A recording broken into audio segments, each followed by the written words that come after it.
Welcome back. Well, this weekend, the National Underground Railroad Freedom Center is celebrating the 30th anniversary of its founding. And Cody Hefner is joining us now to talk about how they are celebrating. And thank you so much for coming in. Yeah, thanks for having me. 30 years. How Isn't that incredible wild? is that, right? It's crazy. You think 30 years, that's 1995. Yeah. It feels not that long, but Right. very long on the other hand. So it's really incredible. It's a major milestone for us. It's a major achievement. And just an opportunity to look back, because at this point we kind of take it for granted it's here, it's been open. Right.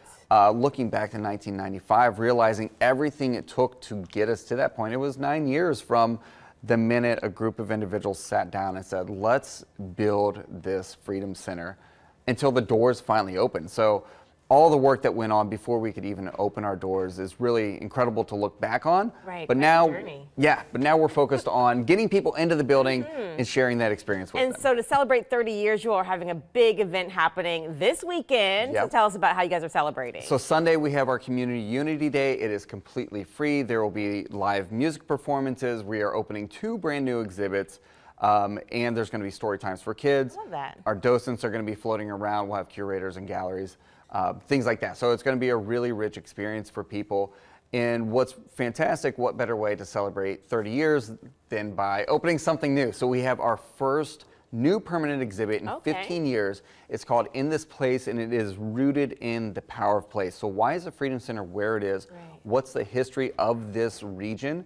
So it is pulling that thread from history all the way through to present day, centered around the power of Cincinnati, the power of the banks of the Ohio River, and what that's meant historically. Important to tell that story and the connection to the city here. And then you also have a traveling exhibit that you guys are putting in Yes, as well? it's a new featured exhibition. It's called Faith and Injustice, and it looks at how those 3 major religions in the United States, Christianity, Islam, Judaism, have impacted social justice movements over our country's 250-year history. So there are points where these religious groups have been at the forefront of social justice movements, and then other points where it's been used to deny justice to people or to deny freedom to people. And so it's very fascinating to look at. And it's not about who's right, who's wrong, what's good, what's bad. It's opening up the dialogue and looking at it from different angles and sort of stripping everything away and taking the words at face value and saying, where does this come from? And realizing there's a lot more that connects us than that divides us. Important conversation, especially in this time, and then bringing the family together to be able to have that conversation together, I think would be really eye-opening there. And you talked about, over the 30 years, just how much it took to bring the museum here to Cincinnati. And so just keeping it relevant over the 30 years and bringing in these different exhibits. Tell us about the work that goes into that. Just thinking about, okay, maybe this is what we need to have, this exhibit.